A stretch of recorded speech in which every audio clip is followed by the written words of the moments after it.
Before we begin, you're watching AI President Analysis. This is a political analysis podcast for education and discussion purposes only. No endorsements, no affiliations. All information is based on publicly available sources. It's confirmed. Iran's supreme leader is dead. 4 Israeli security officials confirmed it. Washington Post confirmed it. CNN confirmed it. Ali Khamenei, killed in his Tehran compound. First day of strikes. 48 hours ago, we told you Trump claimed he was dead. Iran denied it. Now, Iran admits it. Iranian President Pezeshkian released statement. Khamenei was killed at the hands of the most wicked villains in the world. Direct quote.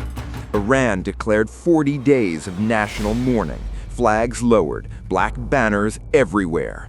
The man who ruled Iran for 35 years, gone, killed in airstrike on his compound in Tehran. 4 Israeli security officials briefed Washington Post, confirmed kill, target eliminated. U.S. intelligence confirmed to NBC, supreme leader eliminated. This wasn't a maybe, this was assassination, deliberate, targeted, successful, and it changed everything. Because Khamenei wasn't just a leader, he was the system, the revolution, the ideology. Iran's government structure, president runs day-to-day. Supreme leader makes all final calls. He controls the military. He controls foreign policy. He appoints judges. He can veto anything. Imagine someone with more power than the U.S. president. Now imagine that person dead during war with no clear successor. That's what happened. Iranian government is decapitated, chain of command unclear, succession process interrupted by bombs. Who gives orders now? President? Revolutionary Guard? Council of experts? Nobody knows. And that's when militaries make mistakes, when units act independently, when nukes get considered. If you watched part 1, this is the follow-up you need. Subscribe for part 3 when we cover what happens next. Subscribe now. But Khamenei wasn't the only one killed. Not even close. CBS News, 40 Iranian officials killed in strikes. Red Crescent, 550-plus civilians dead. This isn't a war, this is decapitation. Intelligence sources told CBS 40 Iranian officials killed. Leadership, commanders, decision makers. They're not clear if it was one location or multiple. Probably multiple. Simultaneous strikes. You don't accidentally kill 40 officials. This was target list, pre-planned, executed. Iran's foreign ministry said military lost control of several units operating on old instructions. Translation? Nobody knows who's in charge. Units acting independently. Command structure broken. Then civilians. Iran's Red Crescent official casualty report. 550-plus dead, 747 injured. First day alone. That number climbed. By March 1st, over 800 dead total. Thousands injured. The girls' school in Menab initially reported 108 dead. Now 148. They're still digging. 2 more schools hit. Tehran, Isfahan, students. U.S. military, we're checking. Israel, we're checking. Nobody taking responsibility. Iran calls it war crimes. They're probably right. Intentional or not, you don't bomb 3 schools by accident. And then the friendly fire. Kuwait shot down 3 U.S. fighter jets. 3 F-16s, American, shot down by Kuwaiti Air Defense over Kuwait by mistake. All 3 pilots ejected, rescued, but 3 jets gone. Friendly fire. How does that happen? Chaos, fog war, too many assets in too small space, mistakes. Hit the like button if this is the most insane 48 hours you ever watched, because it gets worse. Now, American casualties, 6 dead and counting. 6 U.S. service members dead, 3 killed in Kuwait, Iranian drone strike on base, 3 more killed in different attacks across region. First American blood, won't be the last. Sunday evening, Iranian drone struck U.S. base in Kuwait, 3 soldiers killed, 5 wounded. U.S. Central Command confirmed fourth service member killed since operation began. Total, now 6. Bahrain, Iranian missiles targeted U.S. Navy 5th Fleet headquarters in Jaffa. No reported casualties there, but Bahrain's airport hit. Material damage, residential buildings struck. Iran hit 27 U.S. military bases across Middle East in first 48 hours. Iraq, Syria, Kuwait, Bahrain, Qatar, UAE intercepted 49 drones and missiles alone. This isn't pinpoint retaliation. This is area bombardment. Hit everything. See what sticks. And then Israel got hit. Hard.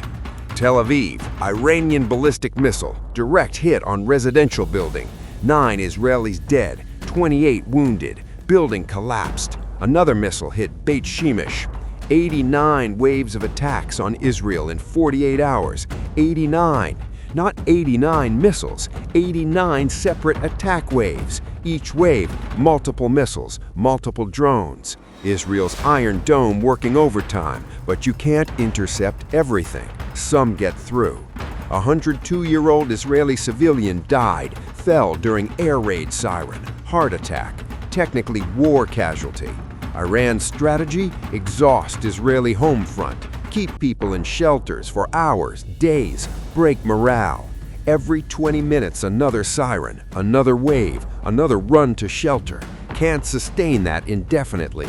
But wait, there's more. Hezbollah activated. Lebanon. Hezbollah fired missiles at northern Israel. Israel responded, struck Hezbollah positions. Dozens dead in Lebanon. Lebanese authorities confirmed Israeli airstrikes on Beirut suburbs. So now it's not just US versus Israel versus Iran, it's regional. Iran, Hezbollah, Iraqi militias, Houthis in Yemen, all active, all attacking. Second front opened, third front, fourth. This is spiraling exactly like predicted. Comment which country gets pulled in next. Russia? Turkey? Saudi Arabia? I want predictions. Comment. Now, the part that should terrify you, the timeline. Trump said this operation lasts 4 to 5 weeks, maybe longer. Translation, we're in this for a month minimum. Get comfortable. This is the new normal. Trump released statement, war powers notification to Congress. Despite repeated efforts for diplomatic solution, threat became untenable. Had to act. Direct quote. Defense Secretary Pete Hegseth, this won't be endless war.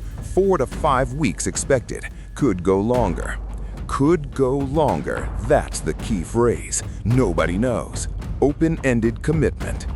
Chairman of Joint Chiefs General Dan Kane, we have local air superiority, cyber and space operations active, disrupting enemy command.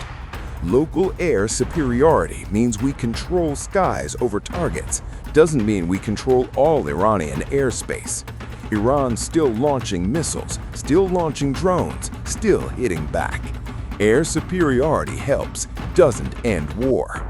Trump gave go order Friday, 3:38 p.m., 48 hours ago. Already 800 plus dead, 6 Americans. Regional war started. If this goes 4 to 5 weeks, multiply that. Thousands dead, maybe tens of thousands. And oil, Strait of Hormuz still closed, de facto. Ships not moving, too dangerous. Oil prices spiked, then dropped slightly, now hovering at $95 per barrel. Gas prices up 50 cents since Friday. If Strait stays closed 1 month, $150 per barrel. $3 gas increase. Global recession guaranteed. Share this video if people need to understand what's coming. 1 month of this, at minimum. Share it. Final question. Is this actually World War III? World War III is not a declaration, it's a condition. Multiple countries at war, multiple fronts, no clear end. That's the definition. We're there. Current combatants: US, Israel, Iran, Hezbollah, Iraqi militias, Houthis. That's 6 actors, 3 countries directly. Casualties: 800 plus in Iran, 11 in Israel, 6 Americans, dozens in Lebanon, hundreds total. 48 hours. Fronts: Iran, Lebanon, Iraq, Syria, Yemen. 5 active combat zones. Duration: Trump says 4 to 5 weeks minimum. Could go longer. Open-ended. That's a world war. Regional, not global yet, but world war. Who joins next? Russia, unlikely to send troops, will supply weapons, intelligence, maybe cyber attacks, not direct intervention. Why? Already fighting Ukraine, can't afford second front, will support Iran covertly, not openly. China, also unlikely, needs Iranian oil, has investments there, but won't fight US directly. Will condemn, will call for ceasefire, will evacuate nationals. 3,000 Chinese already evacuated. But Chinese national was killed in Tehran. First Chinese casualty. If more die, China's calculus changes. Saudi Arabia, wild card, officially condemned Iranian attacks on UAE, Bahrain, Qatar, and Kuwait.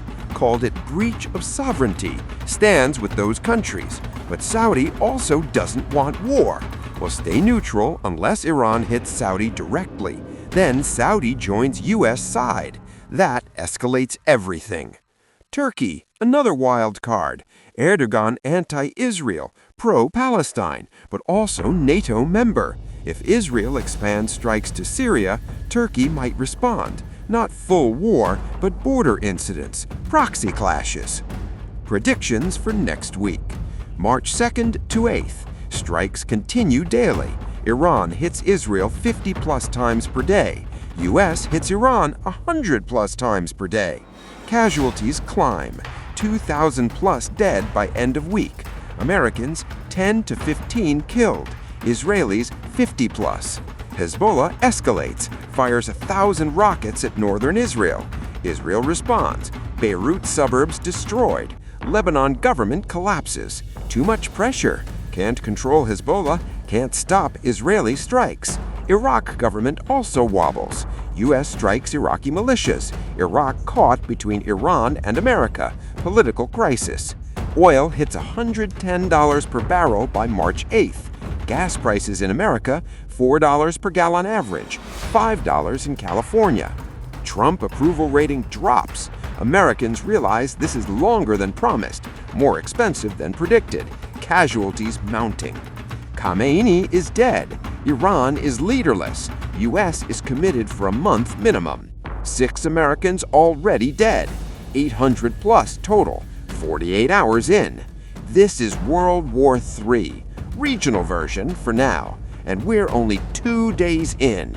Subscribe for part 3. This is nowhere near over. Daily updates as this develops. Subscribe now. See you in the next one. Welcome to the new normal.